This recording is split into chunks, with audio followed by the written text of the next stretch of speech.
Hi, I'm going over Love and Prophecy by Dan McCollam. This is Prophecy keeps no record of wrongs. I love how God does not keep record of wrongs. He doesn't deal with people like dirty, rotten sinners. He is totally optimistic and hopeful for the very best outcome in our lives. Philippians chapter 4, verse 8 says, "Finally, brothers and sisters, whatever is true, whatever is noble, whatever is right, whatever is pure, whatever is lovely, whatever is admirable, if anything is excellent or praiseworthy, think about such things." It's reasonable to assume that if God asks us to think this way, it must be how God thinks. Thinking in such a positive light reminds me of sports replays. When you watch a sports recap on television, you don't see the whole game. You only see the very best plays. This is called a highlight reel. God sees us through a highlight reel. He focuses on the very best in us. God most relates to the part of man that reflects his own character and nature. He wants us to see ourselves and others through his highlight reel. He wants us to see life and people the way he does. Seeing like God sees is the very definition of prophetic ministry. The writer says, "I was doing public prophetic ministry in a church service one time when I invited a couple to stand and receive a prophetic word." He says, "I prophesied an encouragement over the woman and then turned to the husband. I suddenly had a perception that he had been beating his wife. It made me so shocked and offended that I couldn't tap into any good prophetic words for him. In my heart, I wanted to expose him or turn him over to authorities. It may sound like my reaction was justified, but it doesn't match the ultimate protocol." The writer says there are several problems with how he felt. The perception of wife beating may or may not have been actual, factual, or even current. We know and prophesy from partial information, and we understand that seeing from eternity sometimes does strange things to time perceptions. Those perceptions could have been a heart condition toward his wife, but not an actual action. This husband may have felt anger or hatred in his heart, but had never acted on it. I also may have picked up something from the past. Perhaps this husband had been an abuser in a past season, or perhaps he himself was abused, or had observed this behavior in a parent. It's partial information. The writer says, "Still in that moment, I didn't know such things." He says, "I was so overwhelmed by the impression of evil that I could not tap into any treasure for him." It was a very awkward encounter, and I ended up just sending the husband back to his seat without any prophetic encouragement. Romans chapter 12 is a passage that combines teachings on spiritual gifts with how we should treat one another. It tells us not to be overcome by evil. Romans chapter 12, verse 21, it says, "Do not be overcome by evil, but overcome evil with good." The writer continues the story from part 2, and he says, "In that moment, I needed to overcome evil with good. I let the awkwardness separate me from this husband, rather than draw me to him. A better love protocol would have been to approach him in love and gentleness after the service and privately ask him a few questions that could frame a better understanding around my perceptions. That encounter might have looked something like this. "Excuse me, I'm sorry. I didn't have a word for you earlier. Can I ask you a few personal questions?" Then I might share from my impressions. "When I was praying over you, I picked up on something that was unclear to me. Maybe you could help me with that." I would once again look for his permission to continue. "I had the impression that there were some anger struggles in a marriage. Do you know who that might be? Do you know who that might apply to?" If he dismissed the comments, then I might let it go. If he opened his heart, then I would minister to it. If the man denied any such activity and the impressions kept nagging at me, I might ask the woman in private if she felt safe at home. I'm not saying that we should overlook evil and not deal with it. I'm not saying we pour flowery expression of destiny on people who are hurting others. I am saying that even though evil can exist in people, we must not be overcome by evil. Anyone can see sin in a sinner, but it takes the Spirit of God to see the treasure in someone who is broken. In a New Testament context, we may accurately perceive evil in a person, but we should not use it as the basis for a prophetic word. You can address your concerns in a private conversation and use the written word for correction and rebuke.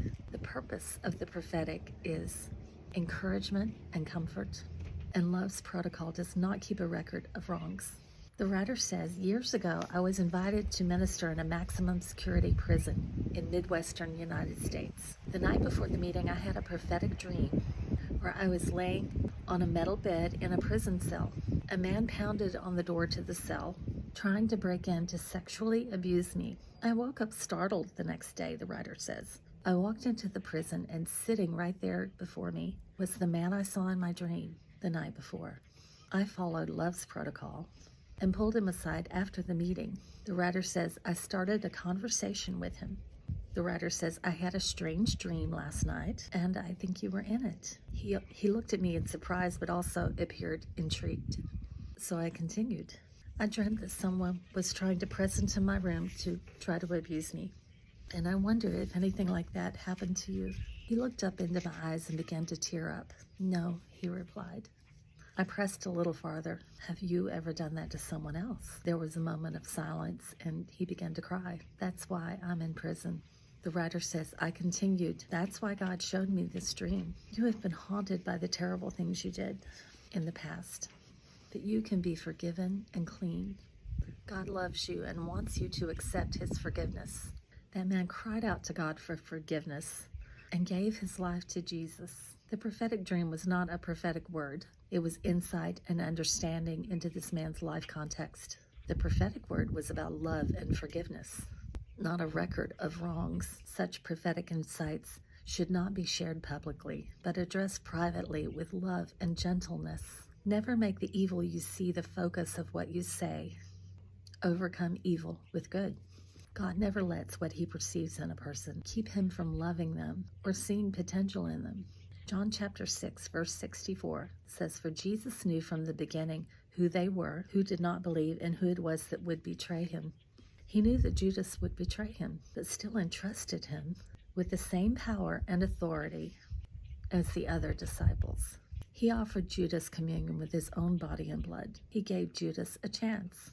We need to view people through the heavenly highlight reel and not let what we know or perceive about their past or present keep us from prophesying heavenly identity or future destiny. Anyone can see the trash, but only God can reveal the deepest hidden treasure.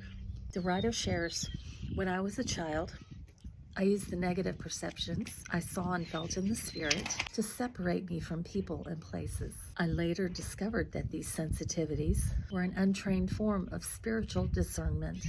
Discernment is a good gift from a loving Father, and it was never meant to build walls between you and others. I'm not saying that we open our doors and lives to people who are unsafe, but we shouldn't let discernment keep us from connecting with people and life in the real world. Jesus didn't.